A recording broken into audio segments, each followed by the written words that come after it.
Creative mind YouTube চেনেলটোলৈ সকলোকে পুনৰবাৰ স্বাগতম জনাইছোঁ। গতিকে আজি আমি চাম আৰু বুজিবলৈ চেষ্টা কৰিম যে HCL এপত ডাটা এণ্ট্ৰি কৰোঁতে যদি মাজত এটা ঘৰ বা চেঞ্চাছ হাউচ যদি বাদ পৰি যায় বা ৰৈ যায় আৰু তেতিয়া আমি কি কৰিব লাগিব। গতিকে ভিডিঅ'টো শেষলৈ চাব আৰু ভাল পালে লাইক, শ্বেয়াৰ আৰু ছাবস্ক্ৰাইব কৰিবলৈ মোৰ চেনেলটো নাপাহৰিব। গতিকে বলক আমি ভিডিঅ'টো আৰম্ভ কৰোঁ। গতিকে প্ৰথমতে আমি বুজোঁ যে বিল্ডিং যদি মাজতে আমাৰ ৰৈ যায় কি হ'ব। ছাপ'জ এই এটা বিল্ডিং, এই এটা বিল্ডিং, এই এটা বিল্ডিং। তো আপুনি চেঞ্চাছ আৰম্ভ কৰিলে। ছাপ'জ এইটো হৈছে আপুনি এইটো বিল্ডিং নম্বৰ 1 দিলে HCL এপত। এইটো ভুলবশতঃ আপোনাৰ ৰৈ গ'ল বিল্ডিং, আৰু এইটো আপুনি কি দিলে, ছাপ'জ বিল্ডিং নম্বৰ 3 দিলে। আপুনি মনতে ভাবি আছে যে 2টো আপুনি এণ্ট্ৰি কৰিছে। গতিকে এইটো বিল্ডিং নম্বৰ 1, গতিকে যিটো লাইন নম্বৰ অট'মেটিকেলি ডিটেক্ট হয় সেইটো 001 হ'ব। আৰু বিল্ডিং নম্বৰ 3ৰ ডেটা যিহেতু এণ্ট্ৰি কৰিছে তেতিয়া লাইন নম্বৰ 00 কি হ'ব, 2 হ'ব। বিল্ডিং নম্বৰ 3 কাৰণে লাইন নম্বৰ কিন্তু 002 হ'ব, কাৰণ ইটো বিল্ডিঙৰ পিছত আপুনি এইটো বিল্ডিঙৰ ডেটাটো এণ্ট্ৰি কৰিছে। তো ইয়াতেও ছাপ'জ চেঞ্চাছ হাউচ নাম্বাৰো ছাপ'জ এইটোৰ ক্ষেত্ৰত 1 হ'ব, এইটোৰ ক্ষেত্ৰত 2 হ'ব।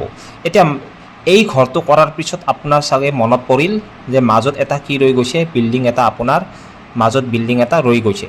গতিকে আপুনি দেখিলে যে আপুনি 1ৰ পিছত 3 এণ্ট্ৰি কৰিছে, 2টো এণ্ট্ৰি কৰাত আপোনাৰ লৈ গৈছে। তেতিয়া আপোনালোকে কি কৰিব, বহুতে কৰিব যে এই বিল্ডিঙৰ যিখিনি তথ্য আছিল সেইখিনি আমি কি কৰোঁ, ডিলিট কৰোঁ। কিন্তু আপুনি ডিলিটৰ অপশ্যনটো পাহৰিয়ে যাওক।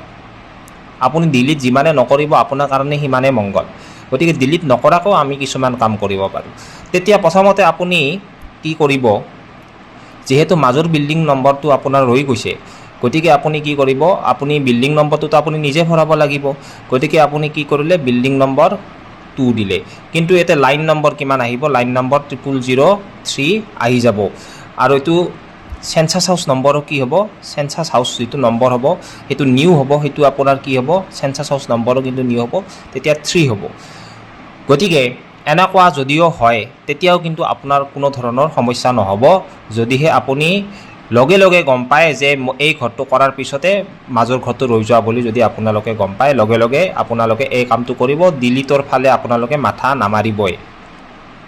তাৰপিছত আপুনি আপোনাৰ ছুপাৰভাইজাৰ যিগৰাকী আছে, ছুপাৰভাইজাৰ যিগৰাকী আছে তেওঁক আপোনালোকে লগে লগে এই কথাটো ৰিপৰ্ট কৰিব।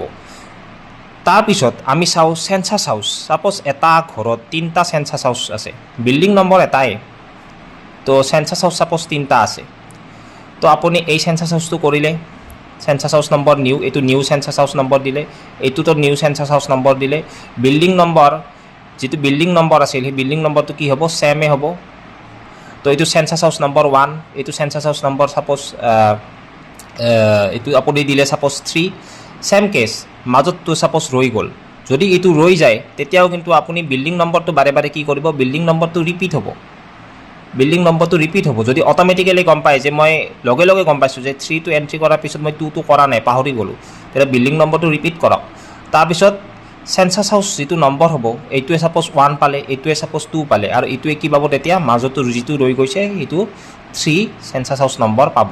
তো এনেকুৱা হ'লেও কোনো ধৰণৰ আপত্তি আমাৰ নাই, কোনো ধৰণৰ অসুবিধাৰ সৃষ্টি নহয়। তাৰপিছত আপোনালোকে কি কৰিব, ছুপাৰভাইজাৰক আপোনালোকে ইনফৰ্ম কৰিব, আৰু ঘৰসমূহ সেই হিচাপে আপোনালোকে ঘৰসমূহত লিখি যাব যে এইটো 00001, এইটো 000 কিমান হ'ব 2, এইটো 000 কিমান হ'ব 3।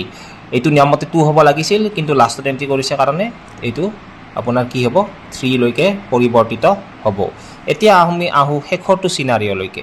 শেষৰটো চিনাৰিঅ'ত আপোনালোকে চাব, যদি এনেকুৱা হয় আপোনালোকে গোটেই এইখন ছাপ'জ আপোনালোকৰ HCL মেপ, এই HCL মেপৰ চববিলাক ঘৰ আপুনি এণ্ট্ৰি কৰিলে, চববোৰ ঘৰ ছাপ'জ ইমানটা ঘৰ আছিলে, আটাইকেইটা ঘৰ এণ্ট্ৰি কৰিলে। ছাপ'জ এইটো বিল্ডিং নম্বৰ 1, এইটো 2, এইটো পাহৰি গ'ল, এইটো ছাপ'জ 3 আছিল, চেঞ্চাছত এটাই আছিল পাহৰি গ'ল, তাৰপিছত এইটো 3 দিলে, এইটো 4 দিলে, এইটো পাহৰি গ'ল। তেতিয়া আপোনালোকে ইয়াৰ এণ্ট্ৰিটো কেনেকৈ কৰিব, তেতিয়া আপোনালোকে ইয়াৰ এণ্ট্ৰিটো কৰিবলৈ হ'লে HCL এপত তেতিয়া আপোনালোকে বিল্ডিং নম্বৰটো নিজেই দিব লাগিব, তেতিয়া 2/1 এইটো দিব লাগিল। যিহেতু আপোনাৰ HCL এপত আটাইখিনি বিল্ডিঙৰ তথ্য সম্পূৰ্ণ কৰা হৈছে, যিহেতু এইটো আপোনালোকে গম পাইছে যে লাষ্টত ৰৈ গৈছে, তেতিয়াহ'লে আপোনালোকে প্ৰথমতে গোটেই ছাৰ্ভেখিনি কমপ্লিট কৰি যেতিয়া আপোনাৰ কাম শেষ হ'ব তেতিয়াহে আপুনি এই ঘৰটোলৈকে উভতি আহিব। উভতি আহি বিল্ডিং নম্বৰ কি দিব, যে এই দুটা ঘৰৰ মাজৰ যিটো বিল্ডিং নম্বৰ হ'ব 2/1 এইটো দিব। আৰু তাত যেইটা চেঞ্চাছ হাউচ আছে, যদি এটা আছে ছাপ'জ সেইটো চেঞ্চাছ হাউচ নম্বৰ ছাপ'জ 0005 হ'ল, গতিকে সেইটো লৈ কোনো ধৰণৰ সমস্যা নহয়, সেইটো লৈ কোনো ধৰণৰ টেনশ্যন ল'ব লগা নালাগে। আপোনালোকে প্ৰথমতে আটাইখিনি বিল্ডিং কমপ্লিট কৰক, কমপ্লিট কৰি পুনৰ যিটো বিল্ডিং ৰৈ গৈছে সেই বিল্ডিঙলৈকে আহক, প্ৰয়োজনীয় চেঞ্চাছ হাউচ নম্বৰ ৱালত লিখক। তাৰপিছত আপোনালোকে নিজৰ ছুপাৰভাইজাৰ যি আছে ছুপাৰভাইজাৰক ৰিপৰ্ট কৰক যে মোৰ এনেকুৱা হৈ গৈছে। গতিকে এইখিনি কথা আপোনালোকে মনত ৰাখি চলিব। ডিলিট যিটো অপশ্যন, ডিলিট অপশ্যনৰ ফালে কেতিয়াও আপোনালোকে মাথা নামাৰিব। ধৰি ল'ব যে এপত এই ডিলিট অপশ্যনটো নাই, যিহেতু আমাক ট্ৰেইনিঙতে হওক বা চাৰ্কুল অফিচৰ পৰাই হওক সদায় ডিলিট অপশ্যনটো এভইড কৰিবলৈ কৈ আছে। গতিকে ভিডিঅ'টো চাই ভাল পালে লাইক, শ্বেয়াৰ আৰু ছাবস্ক্ৰাইব কৰিবলৈ নাপাহৰিব। ধন্যবাদ।